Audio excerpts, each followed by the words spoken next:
So I was actually just talking to Mark a little bit about your dad being here last week. Saw him after the practice. What's it kind of like for you to have him here and be able to, every once in a while at least stop by and be around the practice? I mean, it's definitely cool. It's just good to see your dad, I know a lot of the people on my team don't actually get the opportunity, whether their dad has to work or just be in a different state or something like that. So it's just good to see your dad, and obviously from a football side too. I mean, you can know a little bit about the game, so it's good to get a pointer or two. What kind of things does he share, not just with you in terms of your football skills and what you're doing out there, but his presence being here almost as an extra coach in a way to kind of provide his experiences with some of the guys that you're working with?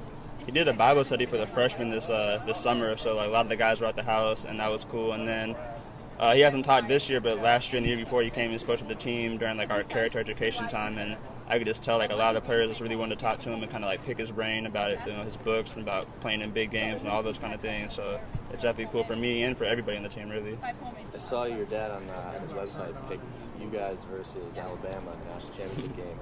Chip Kelly so often says every game's a Super Bowl and it's one game at a time.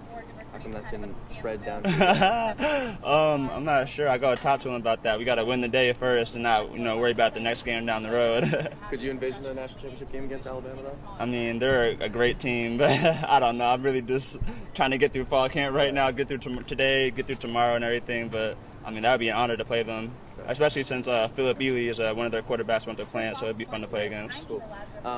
In terms of your progression and this wide receiver battle, basically, aside from Josh Huff, there's not a lot of guys that come back with a ton of experience. You got a little bit of it last year. Where do you feel like you're at in this whole wide receiver competition? Where do you feel like your most progression's been at? It's definitely an open competition. I feel like I'm right out there with the top guys in the team. We got a lot of people really doing some good things. We got Huff, like you said, Keenan Lowe, Rashawn Vaughn, Will Murphy. I mean, you could really just name a whole lot of people that are really doing a lot of good things, but I feel like I'm right out there with them. And I'm just, just trying to get better every day, and I'm working on my blocking. That's a big key.